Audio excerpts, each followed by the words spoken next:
하세요. 오늘 10월의 마지막 밤이네요. 네, 10월 3일. 김중호 부동산 TV 제 130회 방송을 지금부터 시작하겠습니다. 네. 오늘의 주제는 오를 땅만 사는 한국의 부자들, 이런 제목으로 강의를 하겠습니다. 우선 부동산 신정보를 말씀드립니다.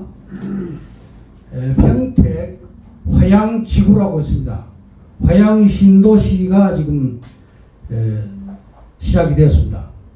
평택 안중역에서 근거리에 위치했고 85만 평 규모입니다. 화양신도시 옆에 또 송담신도시가 35만 평이 들어갑니다. 지주조합 형식입니다. 환지 방식으로 개발되고 지주수의 2분의 1 이상이 동의할 시에 지주조합을 결성해서 신도시를 만들 수가 있습니다. 2, 3년 후에는 평당 1,000만원 이상 예상됩니다. 다음 영종도에 제3연육교가 들어갑니다. 영종도에서 청라지구까지 세 번째 대교가 들어가죠. 인천공항에서 그 환승하는 승객들 약 1년에 1,500만 명이 환승을 합니다. 아랍에미리트 두바이 사례를 볼 것 같으면 그걸 벤치마킹을 할 필요가 있죠. 두바이에서는 환승 승객들을 사막 투어를 시킨답니다. 우리도 영종도에 카지노가 3개가 지금 들어가고 있습니다. 역세권 개발법이 2003년도에 시작이 되었습니다. 8년 소요되어서 2011년도에 제정이 되었고 16차례 수정이 되어서 오늘의 역세권법이 탄생되었는데 지방자치단체에서도 받아들이게 되고 시군구에서도 다시 세부적으로 조례를 제정하게 됩니다.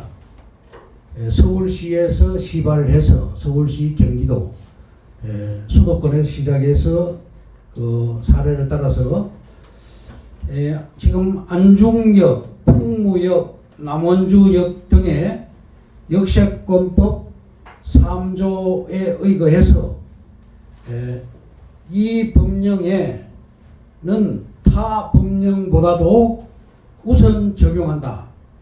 그러니까 최상위법입니다. 따라서 특별법이라고 하죠. 서울시와 경기도에서 이제 시작을 하면 전국 지방자치단체로 확대가 됩니다. 서울시에는 전철역이 304개가 지금 있는데 서울시에서는 컴팩트시티로 고밀도로 복합 개발을 하겠다 발표를 했습니다. 서울시에서는 역세권의 정의를 아래와 같이 내렸습니다. KTX, 지하철, 도심철도, 경전철 등 역 승강장 출구로부터 반경 500m 범위를 직접 역세권이라고 하고 KTX는 3km 이내 지역을 역세권, 또 도심철도는 1km 이내 지역을 역세권이라고 하는데 500m까지는 직접 역세권이라고 합니다. 고밀도로 개발을 하는데 서울시에서는 1차로 304개 역에 반경 350m까지를 민간 사업자가 개발을 할 수 있도록 바꾸었습니다. 가장 중요한 것은 내 땅을 밟지 않으면 못 가는 곳, 그런 곳을 선점하는 것이 중요하겠습니다. 김포 풍무역 역세권 개발에는 36개사가 참여를 했고, 남원주 역세권 개발에는 42개사가 참여를 했습니다. 반지 방식으로 개발이 되고요. 개발 회사에는 채비지 땅을 주게 됩니다. GTX A, B, C 노선이 지금 확정이 되었죠. 삼성역이 최대 수혜 지역입니다. 청량리역 같은 경우는 GTX B, C 노선이 들어가고, C 노선의 경우는 양주 신도시에서 삼성역까지 18분밖에 소요되지 않습니다. 그래서 집값이 지금 많이 올라가고 있습니다. 인천 송도도 GTX B 노선으로 인해서 인천 집값이 지금 뛰고 있습니다. 다음 도시 개발 사례를 말씀드리면, 역 주변을 선호하더라. 예를 들면 분당선 같은 경우는 역 반경 3km까지 영향을 미치더라. 이런 사례가 나왔습니다. 용적률을 500%로 상향 조정하게 됩니다. 일반 상업지역이 되는 것이죠. 서울시는 304개 역을 역세권을 용적률 500% 이상으로 종상향을 해서 고밀도로 복합 개발하게 됩니다. 경기도에서도 도지사가 주요 거점역 반경 500m까지 용적률을 500%로 높게 고밀도로 종상향을 해서 복합 개발하겠다고 발표를 했습니다. 광명역 역세권 같은 경우는 한국이 아닌 미국식 로또라고 감히 말씀드릴 수 있겠습니다. 복합 개발 사례는 어떻게 있느냐? 지금 잠실에는 제2 롯데월드 123층이 복합 개발된 사례입니다.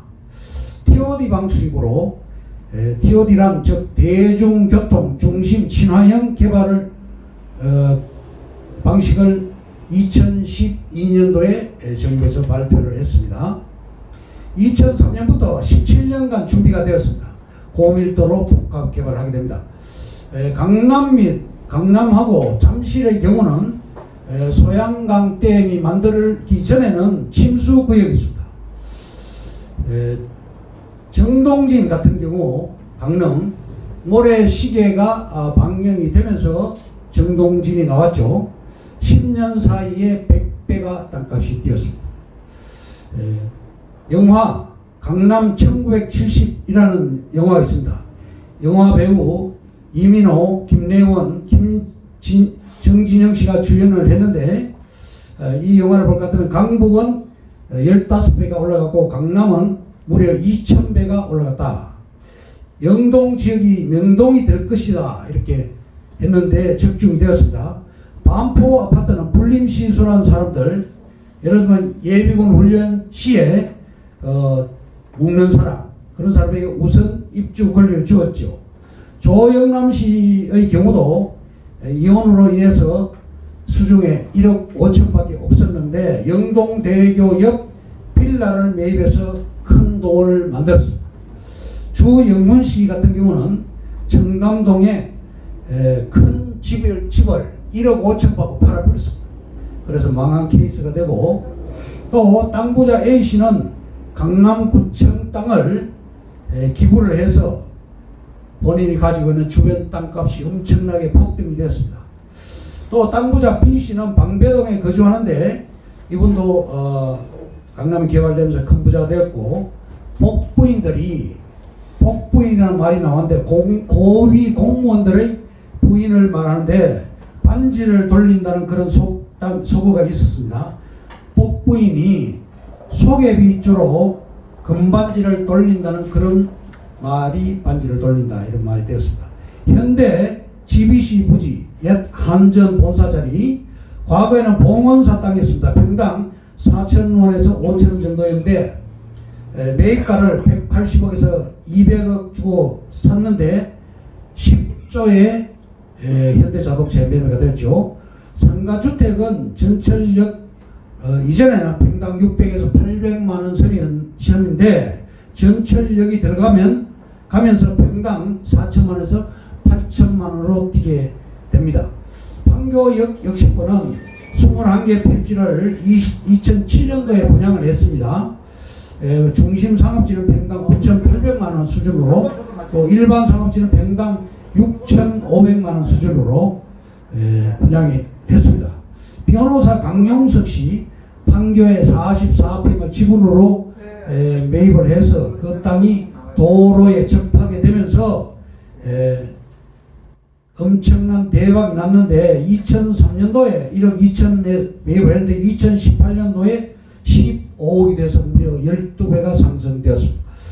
교통의 여충지는 역세권 땅입니다. 용도가 바뀌게 되는 것이죠. 10월 26일자 경기도에서 발표를 했습니다. 경기도 도청에서 10월 31일에서 4월 30일까지 6개월간 경기도 23개 시군에 외국인과 법인이 토지거래 허가제로 발표를 해서 함부로 매입을 할 수 없도록 만들었습니다. 단 주택이 포함된 토지를 취득하는 경우만 해당됩니다. 홍콩을 닮은 매력적인 도시 부산에 대해서 말씀드리겠습니다. 초고층 빌딩 대부분이 서울과 부산에 지금 있는데 부산에 초고층 빌딩이 4개가 있습니다. 아파트도 초고층은 부산에 해운대 아이파크가 72층, 두산 위버드 제니스가 80층짜리가 있습니다. 부산 인구가 종전에 400만 명에서 현재는 350만 명으로 50만 명이 줄었습니다. LCT가 들어갔죠. 아파트 2개 동하고 랜드마크 타워가 들었는데 아파트는 85층 규모 339m와 333m 2개도, 또 랜드마크는 101층에 411층짜리가 들어갔습니다. 전국 1위의 건물은 롯데 월드타워 123층 555m, 2위에서 4위까지는 부산에 있고 5위는 인천 송도에 있는 포스코 타워입니다. 부산 해운대구는 서울 강남구와 비슷합니다. 다음은 개혁의 상징 대구시를 소개하겠습니다. 대구 수성구는 서울 강남구 이상의 지역입니다. 수성구가 교육열이 대한민국 최고입니다. 학부모들의 교육에 대한 관심과 열정이 한국 최고이기 때문에 수성구는 비싼 입지가 될 수밖에 없었습니다. 대구에서는 서울, 강남 3구를 다 합친 것보다 위상이 더 높습니다. 교육과 교통, 행정, 환경까지 가장 완벽한 형태의 주거 지역이 바로 대구 수성입니다. 광역시 중에서 질적인 시장의 대장주는 수성구가 될 것입니다. 다음은 한국의 교통도시 대전. 한국 최고의 교통요충지죠. 대전이 교통망의 중심축이 되면서 한국의 대표 도시가 되었습니다. 대전의 유망지역은 유성구와 서구입니다. 다음은 호남의 핏골 광주. 2001년도에 서해안고속도로가 완공된 후 일자리가 꾸준히 늘면서 인구가 증가하고 있습니다. 현재 8개의 큰 산업단지가 들어갔고 또 개발 중인 3개의 큰 산업단지가 있습니다. 광주 부동산의 장점은 아파트 비중이 매우 높다는 점입니다. 전국 아파트 비율 1위입니다. 아파트 비율이 75%가 넘습니다. 최고 입지는 광주 남구 봉성동입니다. 광주광역시는 호남권의 대장주라고 할 수 있겠습니다. 결론을 말씀드리겠습니다. 오늘 땅만 사는 한국의 부자들, 땅 투자는 배신하지 않습니다. 첫째. 둘째, 부자의 비밀은 역발상 투자했다.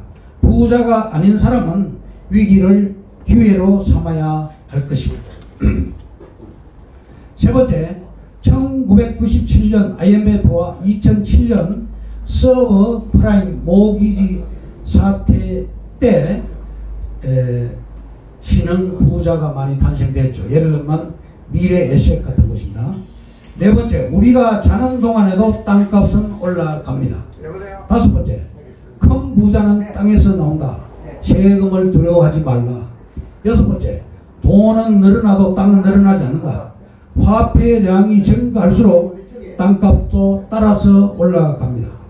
일곱 번째, 이론보다는 실전에 강해야 됩니다. 땅을 사서 부자가 되라고 강조를 드립니다. 여덟 번째, 땅보다 더 훌륭한 자산은 없습니다. 백세 시대에 아홉 번째, 백세 시대에 돈을 버는 구조를 만들어라.